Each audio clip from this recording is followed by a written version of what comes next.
Hey learners, welcome to my YouTube channel. I hope you all are doing well. So today we are going to cover Payment of Gratuity Act 1972. Before starting, if you are new to my channel, please subscribe it and hit the like button. So let's begin from here. First of all, we should know the meaning of the term gratuity. Gratuity क्या होता है? जब भी कोई employ किसी organisation में बहुत सालों तक काम करता है और वो जॉब छोड़ के जा रहा है, या तो रिजाइन किसी वजह से जॉब छोड़नी पड़ रही है उसको, या फिर उसका रिटायरमेंट हो रहा है, ठीक है, उस टाइम पर एम्प्लॉयर एम्प्लॉय को कुछ अमाउंट ऑफ मनी देगा, ठीक है, उसी मनी को हम बोलते हैं ग्रेट्युटी।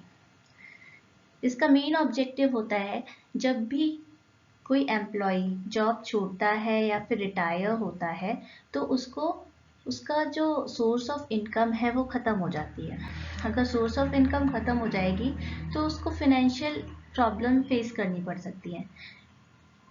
उसे फिनेंशियली सपोर्ट करने के लिए एम्प्लॉयर एम्प्लॉय को ग्रेट्युटी देता है, क्योंकि उसने ऑर्गेनाइजेशन के लिए इतने सालों तक काम किया है ना, और उसके कंटिन्यूस और मेरिटोरियस सर्विस दी है और सिंसियर एफर्ट्स रहे हैं उसके ऑर्गेनाइजेशन के लिए, उसको रिकॉग्नाइज करते हुए एम्प्लॉयर एम्प्लॉय को ग्रेट्युटी देता है। कितनी ग्रेट्युटी मिलती है, कौन कौन एलिजिबल होता है ग्रेट्युटी लेने के लिए, और अगर किसी एम्प्लॉय की डेथ हो जाती है इन दैट केस किसको ग्रेट्युटी मिलती है, या फिर अगर एम्प्लॉयर ने एम्प्लॉय को ग्रेट्युटी देने से मना कर दिया तो वो किस तरह से क्लेम करेगा अपनी ग्रेट्युटी, इसके बारे में इस एक्ट में दे रखा है।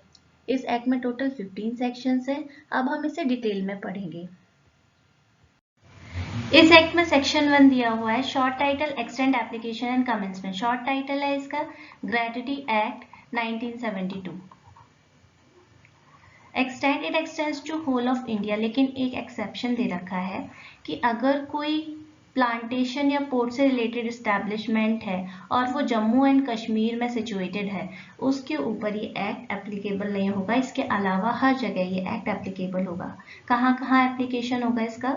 Every factory, mine, oil field, plantation, port and railway company, सबके ऊपर अप्लाई होगा। एवरी शॉप एंड इस्टेब्लिशमेंट, जहाँ पर भी पूरे साल में किसी भी मंथ में अगर 10 या 10 से ज़्यादा लोग एम्प्लॉयड रहे हैं, उस शॉप या इस्टेब्लिशमेंट में भी ये एक्ट एप्लीकेबल रहेगा। एक बार ये एक्ट एप्लीकेबल हो गया, उसके बाद अगर नंबर ऑफ एम्प्लॉयज 10 से कम भी हो जाते हैं, उसके बाद भी this act will continue to be applicable. Commencement, when this act came into force, it came into force on 16 September 1972. Second section में हमारी डेफिनेशन आ जाती है। इसमें सबसे पहली डेफिनेशन है एप्रोप्रिएट गवर्नमेंट की। तो जो भी इस्टेब्लिशमेंट सेंट्रल गवर्नमेंट की है या उसके अंडर आती हैं, या फिर सेकेंड केस है major port, mine, oil field and railway company, इसके लिए, और जिस भी इस्टेब्लिशमेंट की एक से ज़्यादा स्टेट में ब्रांचेस है, इन तीनों केसेस के लिए एप्रोप्रिएट गवर्नमेंट सेंट्रल गवर्नमेंट होगी। इनके अलावा जो भी केसेस बचते हैं, जो भी इस्टेब्लिशमेंट बचती हैं, उनके लिए एप्रोप्रिएट गवर्नमेंट स्टेट गवर्नमेंट होगी। नेक्स्ट डेफिनेशन है कंप्लीटेड ईयर ऑफ सर्विस। अगर एक साल तक कोई भी एम्प्लॉय कंटिन्यूस सर्विस करता है, यानी कि अनइंटरप्टेड सर्विस रहती है उसकी, कोई ब्रेक नहीं रहता सर्विस में, तो उसको हम बोलेंगे completed year of service. Continuous service किसे बोलते हैं? Uninterrupted service. कोई भी ब्रेक नहीं होना चाहिए सर्विस के अंदर। कोई लंबी छुट्टी जैसे ले लेते हैं तो इस तरह का ब्रेक नहीं होना चाहिए। अगर इंटरप्शन हुआ है सिकनेस की वजह से, एक्सीडेंट की वजह से, ले ऑफ, स्ट्राइक, लॉकआउट और cessation of work not due to any fault of the employ, तो उस केस में हम इस रीजन से अगर कोई भी इंटरप्शन हुआ है तो भी हम उसको कंटिन्यूस सर्विस में ही काउंट करेंगे। अगर कोई सीजनल इस्टेब्लिशमेंट है, ठीक है, कोई इस्टेब्लिशमेंट है जो सीजन्स में काम करती है, तो जितने भी दिन उसने काम किया है, उसमें काम चला है, टोटल नंबर ऑफ डेज, तो उसका अगर 75% भी, अगर 75% ऑफ नंबर ऑफ डेज किसी एम्प्लॉय ने काम किया है वहाँ पर, तो उसको हम कंटिन्यूस सर्विस ही मानेंगे। नेक्स्ट है controlling authority. Appropriate government notification देकर किसी भी ऑफिसर को कंट्रोलिंग अथॉरिटी अपॉइंट कर सकता है, और उसका काम क्या होगा? जो भी एडमिनिस्ट्रेटिव वर्क होगा इस एक्ट में, वो उसके लिए रिस्पॉन्सिबल होगा, ठीक है। एम्प्लॉय किसे बोलेंगे? Any person other than apprentices. Apprentice क्या होता है, जैसे कि कोई ट्रेनिंग करने आता है या फिर इंटर्नशिप के लिए आता है, उनके अलावा जो भी पर्सन है जिनको वेजेस दिए जा रहे हैं काम के बदले में, किसी भी स्टैब्लिशमेंट में, factory, mine, oil field, plantation, port, railway company and shop, इनमें से किसी भी जगह पर वो काम कर रहा है। और किस तरह का काम कर रहा है, skilled, semi skilled, unskilled, manual, supervisory, technical और क्लैरिकल वर्क कर रहा है। और अगर हो सकता है मैनेजरियल वर्क के लिए भी किसी एम्प्लॉय को अपॉइंट किया गया है या एडमिनिस्ट्रेटिव वर्क के लिए, तो उसको हम एम्प्लॉय बोलेंगे। इसमें क्या इंक्लूड नहीं होगा, अगर कोई पर्सन सेंट्रल गवर्नमेंट या स्टेट गवर्नमेंट की पोस्ट पर उसको रखा गया है तो उसको हम एम्प्लॉय नहीं मानेंगे, ठीक है, क्योंकि सेंट्रल गवर्नमेंट और स्टेट गवर्नमेंट के रूल्स अलग होते हैं। नेक्स्ट डेफिनेशन है एम्प्लॉयर। कोई भी स्टैब्लिशमेंट सेंट्रल गवर्नमेंट की है या स्टेट गवर्नमेंट की है या इनके अंडर आती है, जो भी पर्सन अपॉइंट किया गया है या अथॉरिटी को अपॉइंट किया गया है एज एन एम्प्लॉयर, वो वहां उस स्टैब्लिशमेंट का एम्प्लॉयर होगा। अगर किसी को अपॉइंट नहीं किया गया है तो वहां का एम्प्लॉयर कौन होगा, हेड ऑफ मिनिस्ट्री या हेड ऑफ डिपार्टमेंट जो भी होगा वो वहां का एम्प्लॉयर होगा। अगर कोई स्टैब्लिशमेंट लोकल अथॉरिटी के अंडर आती है तो उस केस में जो भी पर्सन अपॉइंट होगा वो वहां का एम्प्लॉयर होगा। इन केस अपॉइंटेड नहीं है तो चीफ एग्जीक्यूटिव ऑफिसर वहां का एम्प्लॉयर होगा। जो भी establishment central government, state government और लोकल अथॉरिटी के अंडर नहीं आती है उनके लिए एम्प्लॉयर कौन होगा, जो भी पर्सन है जिसके पास भी अल्टीमेट कंट्रोल है over the affairs of establishment, उसको हम एम्प्लॉयर समझेंगे। वो मैनेजर भी हो सकता है, मैनेजिंग डायरेक्टर भी हो सकता है या किसी और नाम से भी जाना जा सकता है, ठीक है। नेक्स्ट डेफिनेशन है फैक्ट्री। कोई भी स्टैब्लिशमेंट जहां पे मैन्युफैक्चरिंग काम चल रहा है, ठीक है, पावर और विदाउट पावर के केस में, जहां पे पावर यूज हो रही है मैन्युफैक्चरिंग प्रोसेस में, वहां पे मिनिमम लोग 10 या 10 से ज्यादा लोग काम करने चाहिए, एम्प्लॉयड होने चाहिए। विदाउट पावर अगर काम कर रहे हैं तो मिनिमम 20 या 20 से ज्यादा लोग एम्प्लॉयड होने चाहिए, उस जगह को हम फैक्ट्री बोलते हैं। अब नेक्स्ट डेफिनेशन है family in relation to an employ. कोई भी जैसे मेल एम्प्लॉय है, ठीक है, उसके फैमिली के अंदर कौन कौन आएगा, कौन कौन इंक्लूड होगा, उसकी वाइफ, ठीक है, मेल एम्प्लॉय के पेरेंट्स, उसकी वाइफ के पेरेंट्स और इनके बच्चे, ठीक है, चिल्ड्रंस जो होंगे वो इनकी फैमिली में इंक्लूडेड होंगे। And the widow and children of his predeceased son. अगर कोई इनका सन है, ठीक है, कोई इनका सन है जो कि उसकी डेथ हो गई है तो उसकी वाइफ और उसके चिल्ड्रन भी उसकी फैमिली में इंक्लूडेड होंगे, ठीक है। In case of women employ के केस में क्या होगा, वुमेन एम्प्लॉय का हस्बैंड इसकी फैमिली में आएगा, ठीक है, वाइफ जो वुमेन एम्प्लॉय है उसके पेरेंट्स, उसका हस्बैंड है उसके पेरेंट्स, ठीक है, और इनके बच्चे, चिल्ड्रंस, ये सब इनकी फैमिली में इंक्लूडेड होंगे, ठीक है। अगर इन केस कोई इनका जो सन है वो उसकी डेथ हो गई है तो उसके भी वाइफ और उसके चिल्ड्रन इसकी फैमिली में इंक्लूडेड होंगे, ठीक है।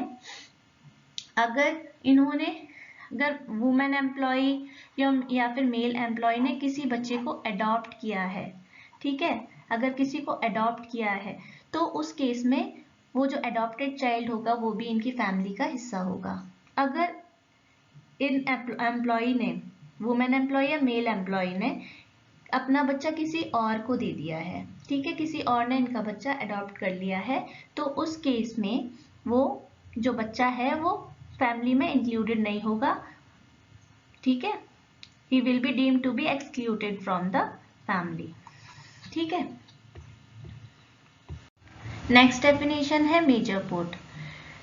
इंडियन पोर्ट एक्ट 1908 के अकॉर्डिंग सेंट्रल गवर्नमेंट ने नोटिफिकेशन देकर, ऑफिशियल गैजेट में नोटिफिकेशन देके अगर किसी भी पोर्ट को मेजर पोर्ट डिक्लेयर कर दिया है तो वो मेजर पोर्ट कहलाएगा, ठीक है। नेक्स्ट डेफिनेशन है माइन की। माइन में कोई भी जैसे कोई एरिया है जहाँ पर एक्सकवेशन किया जा रहा है, ऐसा लग रहा है कि वहां पर नीचे ग्राउंड में मिनरल्स है। ठीक है, तो खुदाई करके इस मिनरल को या तो सर्च कर रहे हैं, मिनरल्स को ढूंढ रहे हैं, या फिर ऑब्टेन कर रहे हैं, निकाल रहे हैं, निकालने के प्रोसेस चल रहा है मिनरल्स को, तो उसको हम माइन बोलते हैं। ठीक है, इसमें जो भी बोरिंग होती है, गड्ढा किया जाता है, ठीक है, ऑयल वेल्स को जो भी शैफ्ट लगा के, यहाँ पे एक शैफ्ट, एक मशीन होती है जिसमें लगा के अंदर तक मिनरल्स तक रीच करते हैं। ठीक है, इंक्लाइन प्लेन्स, जैसे जैसे कोई एरिया होता है उसमें मिनरल्स इस तरह से इंक्लाइन वे में रहते हैं, तो हम इंक्लाइंड एक चैनल बनाते हैं। ठीक है, इंक्लाइन प्लेन्स भी इसमें माइंस के अंदर आ जाते हैं। अगर कोई मिनरल सुपरफिशियल एरिया में ही है, सुपरजेशन लेयर में ही है, तो उसके अंदर हमें ज्यादा डीप खुदाई नहीं करनी होती है, सिर्फ ओपन कास्ट, ये ओपन रहता है, हमें बिलो द ग्राउंड जाने की जरूरत नहीं होती है, अपर ग्राउंड में ही खुदाई करके हम एक्सकवेट कर लेते हैं। ठीक है, तो वो ओपन कास्ट वर्किंग भी माइंस के अंदर आती है। Conveyors and rope way use करके हम मिनरल्स को निकालते हैं। ठीक है, यूज ऑफ माइंस, एडिट्स बनाते हैं, लाइवर्स बनाते हैं, रेलवे का यूज करते हैं, ट्रामवे का यूज करते हैं, या फिर प्रोटेक्टिव वर्क करते हैं, वर्कशॉप करते हैं, स्टोर्स और पावर स्टेशंस कंस्ट्रक्ट करते हैं। ये सारी चीजें हमारी माइंस के अंदर आ जाती हैं। नोटिफिकेशन क्या होता है? ऑफिशियल गैजेट में कोई भी अगर नोटिफिकेशन पब्लिश करते हैं उसे हम नोटिफिकेशन मानेंगे। ठीक है, ऑयल फील्ड क्या होता है? ऑयल फील्ड कोई भी नेचुरल गैस या पेट्रोलियम गैस या crude oil, refined oil, partially refined oil, या कोई भी प्रोडक्ट, पेट्रोलियम का कोई भी प्रोडक्ट अगर बिलो द ग्राउंड है और हम उसे एक्सकवेट करके निकाल रहे हैं, वो लिक्विड फॉर्म में भी हो सकता है और सॉलिड फॉर्म में भी हो सकता है, तो उसके निकालने के प्रोसेस को, वो सब निकालने का प्रोसेस है या उसको फाइंडिंग का प्रोसेस है, वो सब ऑयल फील्ड के अंदर आ जाता है। प्लांटेशन क्या है? कोई भी एरिया है उसका मिनिमम साइज होना चाहिए 5 हेक्टेयर। ठीक है, जहां पर प्लांटेशन एक्ट अप्लाई होता है उसका मिनिमम होना चाहिए, जो एरिया है 5 हेक्टेयर है, वहां पे जैसे टी का प्लांटेशन करते हैं, रबर का प्लांटेशन करते हैं, ठीक है, कॉफी का प्लांटेशन करते हैं, इस तरह का वर्क होना चाहिए। ठीक है, प्लांटेशन वो प्रेमिसेस कोई भी हो सकती है, जैसे कि ऑफिस, हॉस्पिटल, डिस्पेंसरी, स्कूल्स, या फिर कोई भी प्रेमिसेस हो सकती है। ठीक है, और यहाँ पे मिनिमम 15 लोग काम करने चाहिए, 15 पीपल्स अगर काम कर रहे हैं वहां पर ये एक्ट अप्लाई हो जाता है, प्लांटेशन लेबर एक्ट 1951 अप्लाई हो जाता है। कोई भी प्रेमिसेस हो सकती है। ठीक है, लेकिन ऐसी प्रेमिसेस जहां पर फैक्ट्री एक्ट अप्लाई हो रहा है, फैक्ट्री एक्ट 1948 अप्लाई हो रहा है, उस जगह पर प्लांटेशन एक्ट 1951 अप्लाई नहीं होगा। ठीक है, पोर्ट क्या है? पोर्ट, इंडियन पोर्ट एक्ट 1908 के अकॉर्डिंग कोई भी पोर्ट, उसमें रिवर और चैनल्स भी इंक्लूड रहते हैं, जिसके ऊपर भी ये एक्ट अप्लाई हो रहा है उसे हम पोर्ट बोलेंगे। नेक्स्ट डेफिनेशन है प्रिस्क्राइब, जो भी रूल्स इस एक्ट के अंदर बनाए हैं उसको हम प्रिस्क्राइब बोलेंगे। ठीक है, रेलवे कंपनी क्या है? इंडियन रेलवे एक्ट 1890 के अकॉर्डिंग जो भी पर्सन या नंबर ऑफ पीपल इनकॉर्पोरेटेड हैं रेलवे के अंदर या नहीं है, वो ओनर भी हो सकते हैं, लीसी भी हो सकते हैं, या कोई पार्टी भी हो सकती है जिसने एग्रीमेंट किया है रेलवे के लिए काम करने के लिए। ठीक है, तो उसको हम रेलवे कंपनी बोलेंगे। रिटायरमेंट क्या होता है? टर्मिनेशन ऑफ सर्विस, कोई भी एम्प्लॉय बहुत सालों तक किसी एस्टैब्लिशमेंट में काम कर रहा था, ठीक है, और किसी रीजन की वजह से वो एस्टैब्लिशमेंट छोड़ रहा है, रीजन कुछ भी हो सकते हैं, वो खुद का नया बिजनेस, न्यू बिजनेस खोलना चाहता है, ठीक है, इसलिए वो इस एस्टैब्लिशमेंट को छोड़ रहा है, या फिर जो वो काम कर रहा था वो उसको पसंद नहीं आ रहा, वो किसी नई न्यू एस्टैब्लिशमेंट में जाना चाहता है, ठीक है, दूसरी एस्टैब्लिशमेंट में काम करना चाहता है, या फिर उस एस्टैब्लिशमेंट ने जब भी उस एम्प्लॉय को काम पे रखा था तो उसके लिए टर्म्स एंड कंडीशन या कॉन्ट्रैक्ट पे ऐसा लिखा था कि अगर आप कुछ किसी एज पर रीच करोगे, जैसे कि मोस्टली 60 ईयर्स होता है, अगर आप 60 इयर्स के हो गए तो आपको रिटायरमेंट दे दिया जाएगा, या 65 भी हो सकता है किसी कंपनी में, किसी इस्टेब्लिशमेंट में, किसी में 55 भी हो सकता है। अगर आप इस एज को रीच करते हो तो आपको रिटायरमेंट दे दिया जाएगा। ठीक है, अगर एज वाला फैक्टर होता है वो सुपर एनुएशन के अंदर आता है। बाकी और कोई भी रीजन है इस्टेब्लिशमेंट को छोड़ने के लिए वो रिटायरमेंट में आता है। ठीक है, नेक्स्ट है वेजेस।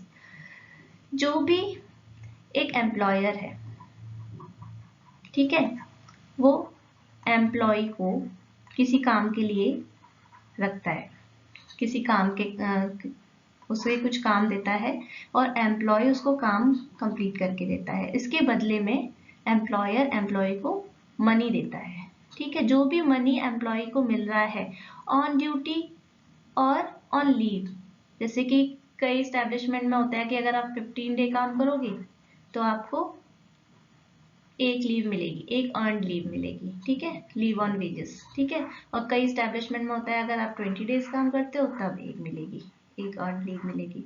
तो इस तरह की कंडीशंस होती हैं। ठीक है, जो भी टर्म्स एंड कंडीशंस हैं, ठीक है, एम्प्लॉयमेंट की, उसके लिए या तो वो ऑन ड्यूटी एम्प्लॉय को जो भी मनी मिल रहा है या फिर उसको लीव पे जो भी मनी मिल रहा है, ठीक है, वो सब वेजेस के अंदर आता है। ठीक है, इसमें वेजेस में और क्या क्या इंक्लूड होता है, डीए, डियरनेस अलाउंस भी इंक्लूडेड होता है।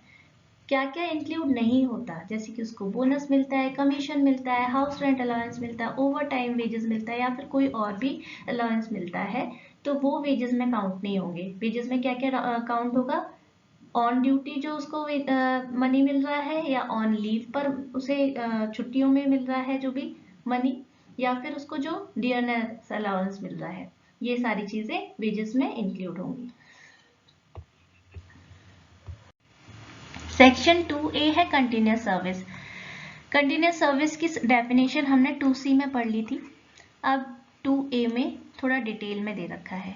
कोई भी एम्प्लॉय उसकी कंटिन्यूस सर्विस कब मानेंगे, अगर उसकी सर्विस में कोई ब्रेक ना हो। ठीक है, विदाउट ब्रेक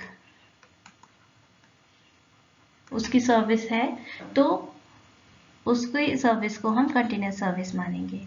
अगर कोई इंटरप्शन हुआ भी है, कोई ब्रेक हुआ भी है सर्विस में, और अगर ये रीज़न है वो उसकी तबीयत खराब हो गई थी इस वजह से इंटरप्शन आया, या एक्सीडेंट हो गया, leave, absence from duty without leave, lay off हो गया है, ठीक है, स्ट्राइक चल रही है या लॉकआउट हो गया है, और cessation of work not due to the fault of an employ, ये सारे रीजन है।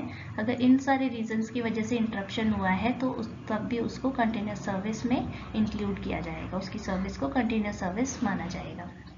ठीक है, अगर स्टैंडिंग ऑर्डर में कॉज ऑफ इंटरप्शन का कोई रीजन दे रखा है और बताया है कि ये अगर इस रीजन की वजह से इंटरप्शन हुआ है तो उसको इंटरप्शन मानेंगे, ब्रेक इन सर्विस मानेंगे, तो उस रीजन को एक्सक्लूड कर लिया जाएगा, वो कंटिन्यूस सर्विस में इंक्लूड नहीं होगा। ठीक है, नेक्स्ट है, अगर कोई किसी के इंटरप्शन 1 साल का है, ब्रेक इन सर्विस 1 साल की, वो छुट्टी पर चला गया, 6 महीने की छुट्टी पर चला गया, तो कौन कौन से केसेस हैं कि उसकी सर्विस कंटिन्यूस सर्विस मानी जाएगी। जैसे कि अगर कोई पर्सन बिलो माइन में काम कर रहा है या फिर किसी ऐसी स्टैब्लिशमेंट में काम कर रहा है जहां एक वीक में 6 दिन से कम काम चलता है, वर्किंग डेज 6 दिन से कम है एक वीक के अंदर, तो और उसने 190 डेज काम कर लिया था और 190 डेज काम करने के बाद वो 1 साल के लिए छुट्टी पर चला गया है, उसकी ब्रेक इन सर्विस हो गई है 1 ईयर, तो भी उसको उसकी जो सर्विस है उसको कंटिन्यूस सर्विस ही माना जाएगा। ठीक है, या फिर इन दोनों इस्टेब्लिशमेंट के अलावा अगर किसी और कोई और इस्टेब्लिशमेंट है, ठीक है, बिलो माइन या फिर कोई ऐसी इस्टेब्लिशमेंट जिसमें एक वीक में 6 दिन से कम काम चलता है, इनके अलावा कोई इस्टेब्लिशमेंट है और उस एम्प्लॉय ने 240 डेज तक काम कर लिया था, उसके बाद वो 1 साल की छुट्टी पर गया है, तो भी उसकी जो सर्विस है उसको कंटिन्यूस सर्विस माना जाएगा।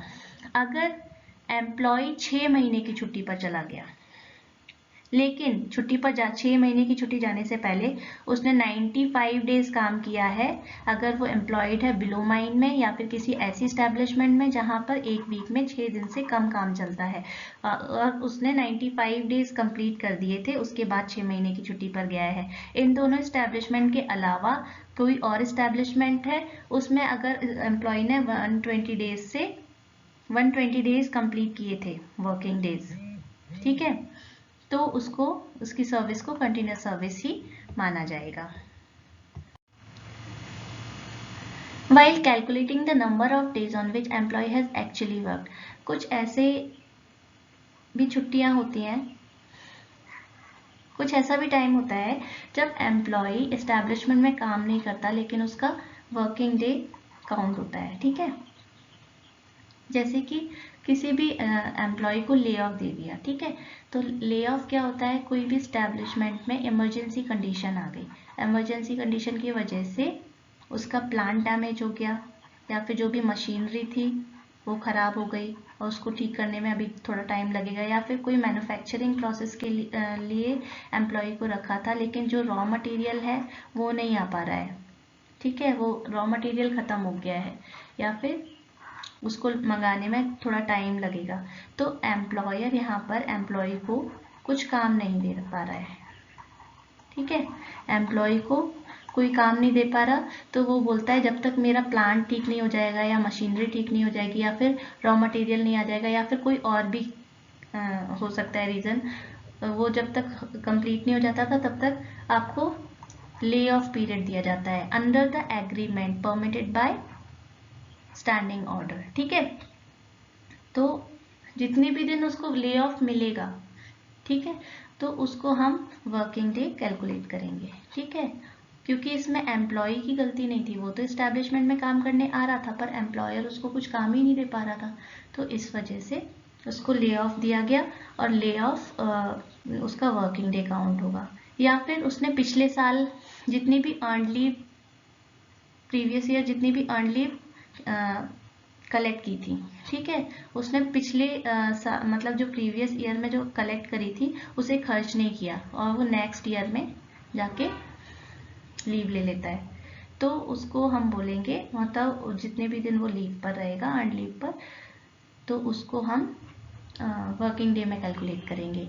या फिर किसी एम्प्लॉय का ड्यूरिंग एम्प्लॉयमेंट ही एक्सीडेंट हो जाता है और वो टेम्परेरी डिसेबल हो जाता है काम करने के लिए, ठीक है, टेम्परेरी डिसेबल हो जाता है और वो मतलब कुछ दिनों तक वो काम जिस पे भी उसको रखा गया था, जिस काम के लिए उसको रखा गया था वो काम नहीं कर पा रहा है, तो जब तक वो ठीक नहीं हो जाता तब तक उसको उसका वर्किंग डे ही कैलकुलेट होगा।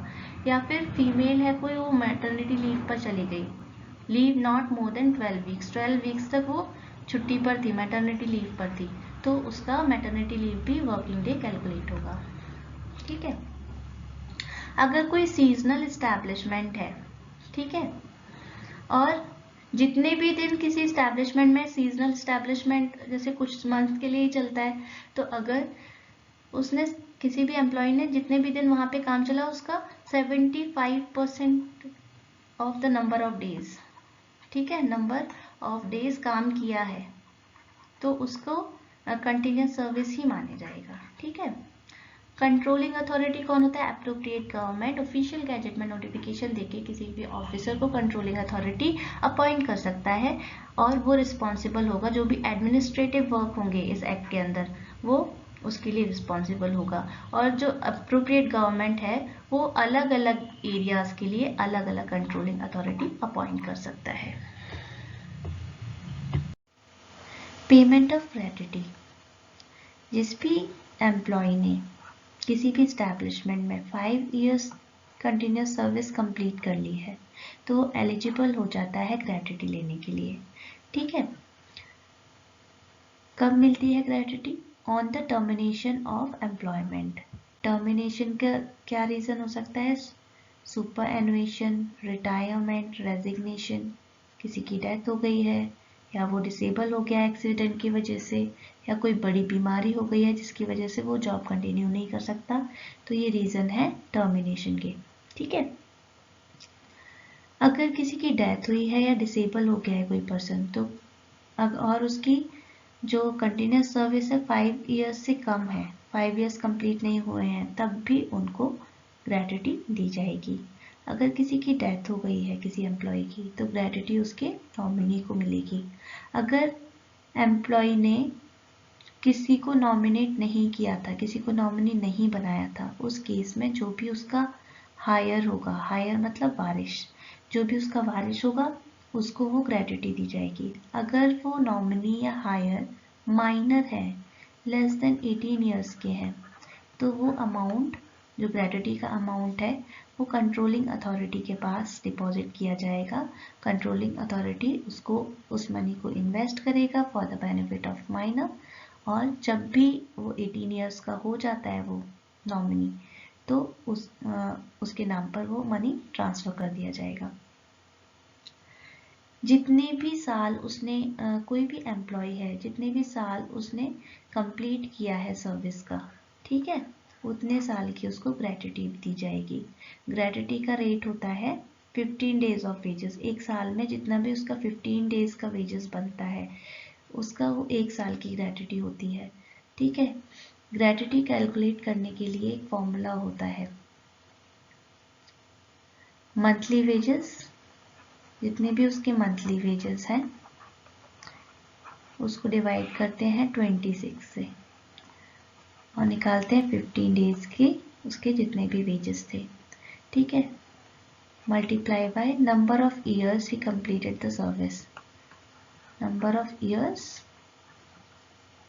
उसने जितने भी साल काम किया है उसको मल्टीप्लाई कर देते हैं, ठीक है। सपोज किसी को 10,000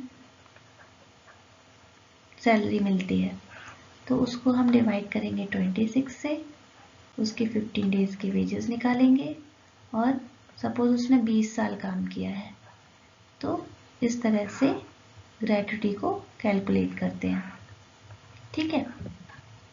अगर कोई डेली वेजेस पे काम कर रहा था, तो जब भी वो उसका टर्मिनेशन होगा उससे पहले 3 मंथ्स जितने भी उसको वेजेस मिले हैं उसका एवरेज निकाल के हम डेली वेजेस निकालते हैं, फिर उसको मल्टीप्लाई करते हैं 15 से, जितने भी उसको डेली वेजेस मिल रहे थे उसको करते हैं 15 से into total number of years he worked, total number of years he worked, ठीक है। इस तरह से उसका ग्रेट्युटी निकालते हैं।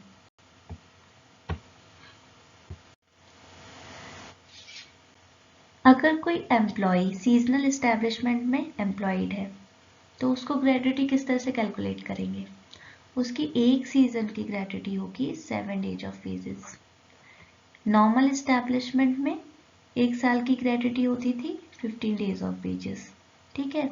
इनकी ईच सीजन की ग्रेट्युटी होगी 7 डेज ऑफ वेजेस। अब नॉर्मल एस्टेब्लिशमेंट में 15 डेज ऑफ वेजेस किस तरह से कैलकुलेट करेंगे? जितने भी एम्प्लॉय की मंथली रेट ऑफ वेजेस हैं उसको डिवाइड करेंगे 26 से और मल्टीप्लाई करेंगे 15 से, क्योंकि हमें 15 डेज ऑफ वेजेस निकालने हैं इसलिए। सपोज 10,000 किसी एम्प्लॉय की सैलरी है पर मंथ, तो उसको डिवाइड करेंगे 26 से और मल्टीप्लाई करेंगे 15 से, जितना भी आंसर आएगा वो उसके 15 डेज ऑफ वेजेस होंगे, ठीक है। अमाउंट ऑफ ग्रेट्युटी मैक्सिमम कितनी हो सकती है? 20 लाख, ठीक है।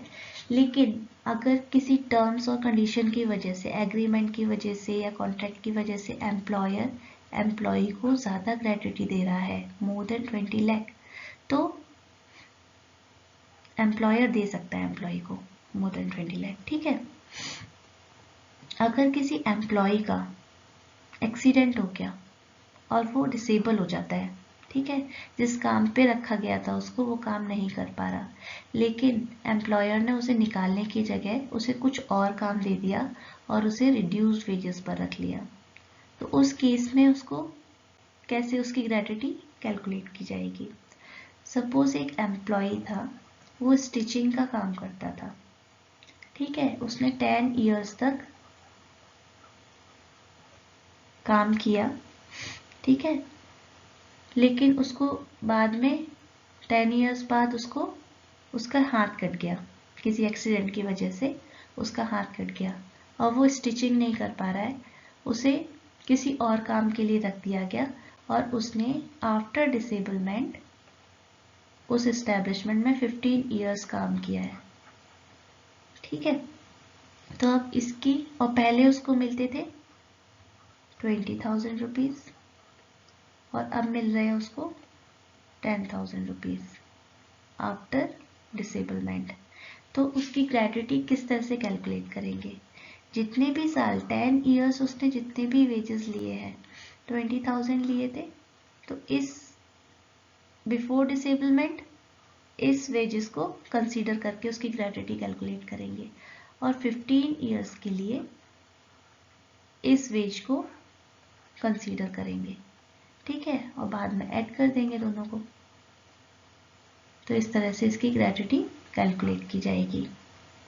अगर किसी एम्प्लॉय को टर्मिनेट कर दिया क्योंकि उसने जानबूझकर कुछ डैमेज किया है, ठीक है, अपनी जानबूझकर कुछ जो भी एम्प्लॉयर की प्रॉपर्टी थी उसको डैमेज किया है या फिर लॉस किया है, तो उस केस में जितने का भी एम्प्लॉयर का लॉस हुआ है उसकी जैसे टोटल ग्रेट्युटी बन रही थी 1 लाख रुपीज, ठीक है, और 10,000 का उसने लॉस कर दिया, तो अब ये जो अमाउंट था 10,000 वो उसकी ग्रेट्युटी में से डिडक्ट होगा, यानी कि उसकी टोटल ग्रेट्युटी मिलेगी अब 90,000 रुपीज। ठीक है, ग्रेट्युटी होली और पार्शली फोरफिटेड, ठीक है, या तो पूरी बिल्कुल भी ग्रेट्युटी उसे नहीं मिलेगी या फिर उसकी ग्रेट्युटी कम मिलेगी उसको। ठीक है, अगर उस एम्प्लॉय को टर्मिनेट किया गया है, अगर उसने किसी दंगा फसाद किया, कोई वायलेंस किया, ठीक है, इस वजह से टर्मिनेट किया, या फिर उस एम्प्लॉय को टर्मिनेट किया गया है उसकी डिसऑनेस्टी की वजह से, ठीक है, या फिर करप्शन किया है उसने या ऑफेंस किया है कोई इस वजह से, तो उसकी या तो पूरी की पूरी ग्रेट्युटी खत्म कर दी जाएगी, उसको बिल्कुल भी ग्रेट्युटी नहीं दी जाएगी, या फिर कम ग्रेट्युटी दी जाएगी, इन दोनों केस में। ठीक है, so that's all for today. Remaining part we will do in the next video. Thanks for watching. Don't forget to subscribe my channel. Bye bye.